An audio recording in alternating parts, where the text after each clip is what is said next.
ഈശോയെയും കൂട്ടി തൻ്റെ ഭവനത്തിലേക്ക് യാത്രയാകുന്ന ജൈറോസിനെ ആ സുവിശേഷം കാട്ടിത്തരിക. പാതി വഴി പിന്നിടുന്ന യാത്രയിൽ ജൈറോസിൻ്റെ ശിഷ്യൻ അവനെ സമീപിച്ചിട്ട് പറയുക, നിന്റെ കുഞ്ഞ് മരിച്ചുപോയി, ഗുരുവിനെ പറഞ്ഞു വിട്ടേക്കുക. പ്രിയമുള്ളവരെ, ശിഷ്യൻ്റെ വാക്കുകൾക്ക് ചെവി കൊടുക്കാതെ കൂടെയുള്ള ദൈവത്തിൻ്റെ ശക്തിയിൽ അടിയുറച്ച് വിശ്വസിച്ചുകൊണ്ട് ജൈറോസ് ആ ദൈവത്തെയും കൊണ്ട് വീട്ടിലേക്ക് നടക്കുകയാണ്.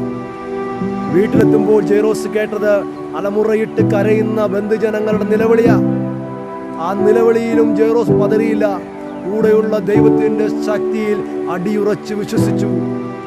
ആ വിശ്വാസം മരിച്ചുപോയ തൻ്റെ കുഞ്ഞിനെ പുതിയൊരു ജീവിതത്തിലേക്ക് കൈപിടിച്ചുയർത്തുന്നത് സുവിശേഷം കാട്ടിത്തരുന്നുണ്ട്.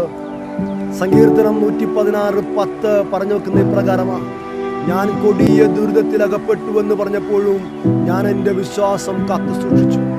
പ്രിയമുള്ളവരെ, ജീവിതത്തിലെ ദുരിതങ്ങളിലും പ്രതികൂല സാഹചര്യങ്ങളിലും നമ്മുടെ വിശ്വാസം കാത്തു സൂക്ഷിക്കാൻ സാധിച്ചാൽ ദൈവത്തിൻ്റെ മഹത്വം ജീവിതത്തിൽ ദർശിക്കാൻ സാധിക്കും.